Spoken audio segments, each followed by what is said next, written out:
ما بعرف شو صار له هالقلب معقولي حبيتك كذوقي لقيتك بعيوني في انت وبس ليالي ليالي عم Bismillahirrahmanirrahim.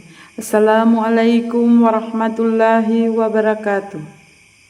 Alhamdulillahillazi arsala rasulahu bil huda wa hadinil haq liyuzzirahu ala dini kullihi wa kafa billahi syahida. Asyhadu an la ilaha illallah wa asyhadu anna Muhammadar Rasulullah. Allahumma sholli ala sayyidina Muhammadin wa ala alihi wa sahbihi ajmain. Amma ba'du. Baiklah, pada kesempatan hari ini saya akan membahas tentang apa itu ilmu kalam. Sebelum saya membahas, perkenalkan nama saya Vini dari Prodi PGMI semester 2. Pada kesempatan hari ini ada 3 poin utama yang akan kita bahas tentang ilmu kalam, yaitu poin pertama pengertian ilmu kalam, poin kedua ruang lingkup dari ilmu kalam, yang ketiga pendapat-pendapat para ulama mengenai ilmu kalam. Baiklah, kita masuk pada apa itu ilmu kalam. Ilmu kalam yaitu perkataan atau pembahasan yang merujuk pada sifat-sifat dari Allah itu sendiri. Ilmu kalam adalah disiplin ilmu atau keislaman yang membahas tentang persoalan akidah tentunya, tentang ketuhanan dengan pendekatan rasional, logis dan argumentatif, yaitu bersifat dalil selain berdasarkan tentunya Al-Quran dan hadis. Kenapa kaum muslimin harus membahas tentang ilmu kalam, yaitu tentunya untuk menambah pengetahuan kita sebagai kaum muslimin. Dalam istilah keilmuan Islam, ilmu kalam berarti tentunya ilmu yang membahas tentang keyakinan atau akidah, yaitu tentang Allah, Rasul dan hal-hal gaib, serta membela kebenaran akidah Islam dari berbagai keraguan atau penyimpangan di dalamnya. Ilmu kalam berfungsi memberikan sanggahan terhadap tuduhan-tuduhan dari perkataan yang melemahkan iman dan Islam dari para ada ateisme dan liberalisme, yaitu mereka percaya bahwa Tuhan itu tidak ada, mereka bebas menentukan agama dan kepercayaan mereka masing-masing. Kemudian ada non-muslim, yaitu orang-orang kafir yang kategorinya ahlul kitab seperti Nasrani, Yahudi, yang dikategorikan mereka itu orang-orang musyrik. Kemudian ada misionaris atau apologet yang tujuan utamanya mengkonferensi, mendirikan gereja dan melayani kebutuhan komunitas mereka supaya menambah banyak dan percaya dan masuk di golongan mereka sendiri. Kemudian ada pula keraguan dari orang muslim sendiri, yaitu kenapa mereka ragu, tentunya ada setan yang dalam diri mereka. Kemudian ada kurangnya ilmu, pemahaman tentang agama Islam itu sendiri. Kemudian ada ketidakyakinan diri tentunya. Kemudian ada pola hidup, melakukan tentunya dosa yang haram-haram yang dapat menimbulkan keraguan.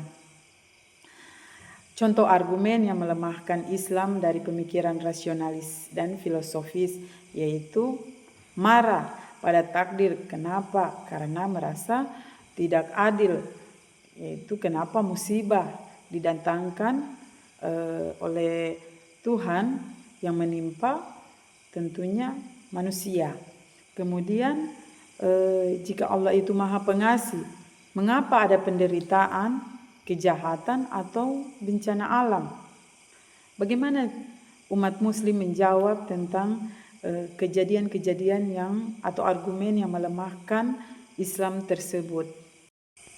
Ilmu kalam juga sering disebut sebagai ilmu tauhid, ilmu ushuluddin, ilmu akidah, fiqhul akbar, ilmu nazar wa istidlal yang artinya ilmu tentang berpikir yang menggunakan dalil untuk menetapkan kebenaran atau akidah. Munculnya sebagai respon atau perbedaan pendapat politik dan teologis pada abad ke-2 Hijriah, di mana kelompok seperti Mu'tazilah dan Asy'ariyah memiliki peran besar dalam formulasi doktrin tentunya. Menurut beberapa ulama, ada di sini Al-Tastazani, yaitu berpendapat bahwa ilmu yang dengannya seorang mampu menetapkan akidah-akidah agama dengan mengemukakan berbagai dalil serta menolak keraguan-keraguan atau biasa dikatakan syubhat. Nah, ada juga Al-Ghazali, dia mengatakan bahwa ilmu kalam adalah ilmu yang bertujuan menjaga akidah umat Islam dari pemikiran yang menyimpang. Secara umum beliau tidak menolak ilmu kalam sepenuhnya, tetapi ia membatasi peran dan kegunaannya. Kemudian ada ruang lingkup dari ilmu kalam. Ruang lingkup pembahasan ilmu kalam umumnya berkaitan dengan masalah akidah tentunya dalam Islam, yaitu tentang ketuhanan atau ilahiyat, yaitu membahas tentang keberadaan dan keesaan Allah, sifat-sifat Allah, kekuasaan dan kehendak Allah, serta perbuatan Allah. Kemudian ada kenabian atau biasa disebut nubuat, yaitu membahas tentang hakikat Nabi dan Rasul, sifat-sifat Nabi dan Rasul, mukjizat tentunya, wahyu dan kerasulan. Kemudian membahas tentang Nabi Muhammad sebagai tentunya Nabi terakhir. Yang ketiga yaitu ada hal-hal gaib atau akhirat samsiat yang membahas wahyu tentang Allah, yaitu hari kiamat, kehidupan setelah mati, malaikat, takdir, surga dan neraka. Pembahasan yang pernah menjadi perdebatan antara beberapa aliran tentunya ini seperti Khawarij, Murji'ah dan Mu'tazilah. Kemudian ada yang keempat, ada iman dan kekafiran, yaitu membahas tentang hakikat iman, hubungan iman dan amal tentunya, dan status orang yang berdosa besar. Kaidah atau skema argumentasi untuk membela akidah Islam yaitu tentunya para ulama menyusun kaidah dengan membantah argumen-argumen yang dapat menyesatkan iman. Metode ini digunakan oleh para mutakalimun seperti Abu Hasan Al-Hasri dan Abu Mansur Al-Maturidi dan Sadal Al-Taftazani. Kaidah atau skema argumentasi untuk membela akidah Islam yaitu dalam ilmu kalam para ulama menyusun kaidah atau skema argumentasi untuk membela tentunya akidah Islam dan mengcounter atau membantah argumen yang dapat menyesatkan iman.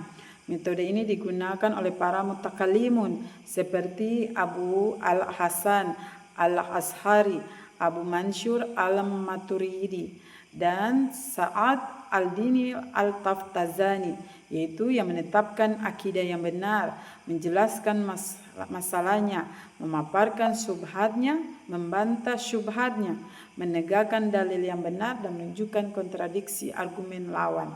Dari sini kita menyimpulkan bahwasanya ilmu kalam itu sendiri harus benar-benar kita pelajari, bahwasanya kita umat muslim jangan mudah meragukan dari agama yang kita anut. Baiklah, mudah-mudahan ilmu kalam yang kita bahas tadi bisa menambah wawasan kita tentang agama muslim tentunya, dan bisa menguatkan kita tentang akidah yang kita anut tentang Islam. Saya akhiri dengan ucapan wabillahi taufiq wal hidayah. Wassalamualaikum warahmatullahi wabarakatuh. ما بعرف شو صار له هالقلب